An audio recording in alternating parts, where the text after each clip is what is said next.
எல்லாருக்கும் வணக்கம். நம்ம டெக்னிக்கல் சிவில் தமிழ் சேனல்ல இன்னைக்கு எதை பத்தி பார்க்க போறோம் அப்படின்னா, சிமெண்டோட கிரேட் என்னென்ன இருக்கு, அதோட அர்த்தம் என்ன அப்படின்னு நம்ம பார்க்க போறோம். ஸோ வீடியோ கடைசி வரைக்கும் பாருங்க, அப்பதான் உங்களுக்கு நல்லா புரியும். டெக்னிக்கலா அதுல என்ன இருக்கு அப்படிங்கிறது அப்பதான் உங்களுக்கு புரியும். ஸோ வாங்க நம்ம வீடியோக்குள்ள போகலாம். ஸோ இப்போ நார்மலாக நம்ம கடையில் போய் ஒரு சிமெண்ட்டை வாங்குறோம் அப்படின்னா கிரேடு நம்ம சொல்லி வாங்கணும். ஏன்னா கிரேடு சொல்லி வாங்குறது தான் அது பர்டிகுலராக டெக்னிக்கலான ஒரு பர்சன் பண்ணுற வேலை. பொதுவாக 1 கிலோ சிமெண்ட் கொடுங்க, 2 கிலோ சிமெண்ட் கொடுங்க அப்படின்னா அவங்க என்ன கிரேடு வேணாலும் எடுத்து தரலாம். ஸோ நம்ம என்ன பர்பஸ்க்கு சிமெண்ட்டை வாங்குறோமோ அந்த பர்பஸ்க்கு என்ன கிரேடு தேவைப்படுது அப்படிங்கிறத தெரிஞ்சுக்கிட்டு தான் நம்ம கடையில் போய் வாங்கணும். அதுதான் நம்ம இன்ஜினியர்ஸோட வேலை. சரிங்களா?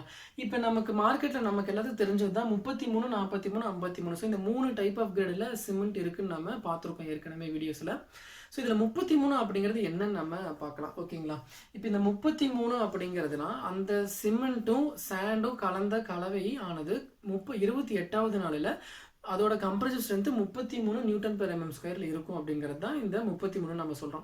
இது எதுல தெளிவா கொடுத்துருக்காங்க, அந்த கம்ப்ரசிவ் ஸ்ட்ரென்த்தை எப்படி கண்டுபிடிக்கலாம் அப்படிங்கிறது இந்த IS 4031/1988 பார்ட் 1 இருக்கு. இந்த 2 கோடு புக்லையும் அந்த கம்ப்ரசிவ் ஸ்ட்ரென்த்தை எப்படி நம்ம கண்டுபிடிக்கலாம் அப்படிங்கிறத டீட்டெயிலாக கொடுத்துருப்பாங்க. ஸோ அதை நம்ம இப்போ எக்ஸ்பிளைன் பண்ண போறோம். அதாவது சிமெண்ட்டையும் மணல் ரிவர் சாண்டையும் சேர்ந்த கலவையை 1:3 எடுத்துக்கிறோம். அதாவது 1 கிலோகிராம் நீங்க சிமெண்ட் எடுத்துக்கிட்டீங்கன்னா 3 கிலோகிராம் நீங்க சாண்ட் எடுத்துக்கணும். இப்படி எடுத்துக்கிட்ட கலவையை ஒரு நம்ம மோல்டில் போடணும். அந்த மோல்டோட சைஸ் பார்த்தீங்க அப்படின்னா 70.6 mm.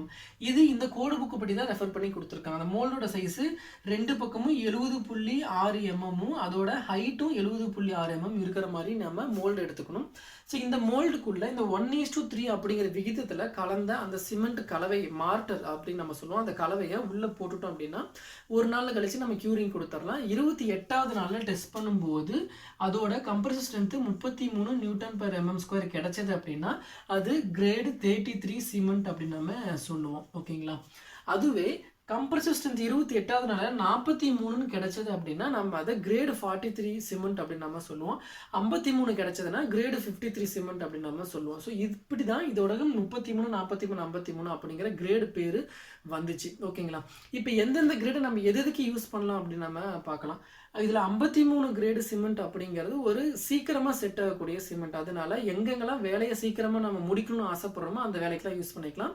இந்த ஸ்லாபோட கான்கிரீட் போடுறது எல்லாத்துக்குமே நம்ம இந்த 53 போட்டுக்கலாம். ஏன்னா சீக்கிரம் செட் ஆனால் தான் நம்ம அடுத்த வேலையை நம்ம பார்க்க முடியும். ஸோ அதனால் 53 கிரேடு சிமெண்ட்டை கான்கிரீட் பர்பஸ்க்கு எல்லாத்துக்கும் நம்ம யூஸ் பண்ணிக்கலாம். 43 அப்படிங்கிறது கொஞ்சம் பொறுமையாக செட் ஆகும். நீங்கள் காலையில் சிமெண்ட்டையும் மணலையும் கலந்து கலவையை வச்சுக்கிட்டு ஈவினிங் வரைக்கும் அதை நீங்கள் தண்ணி ஊற்றி கலந்து யூஸ் பண்ணிக்கலாம். ஸோ அதனால இது நார்மலான பிரிக் ஒர்க்குக்காகவும் வெளியே பிளாஸ்டிங்காகவும் இந்த 43 கிரேடு சிமெண்ட்டை நம்ம யூஸ் பண்ணிக்கலாம். சரிங்களா?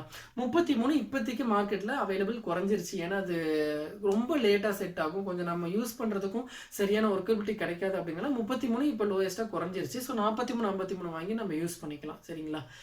ரொம்ப யூஸ்ஃபுல்லாக இருந்திருக்கும்னு நினைக்கிறேன். இந்த வீடியோ உங்களுக்கு பிடிச்சிருந்தா ஷேர் பண்ணுங்கள் உங்கள் ஃப்ரெண்ட்ஸுங்களுக்கும். மறக்காமல் கீழே லைக் கமெண்ட் பண்ணுங்கள். நன்றி.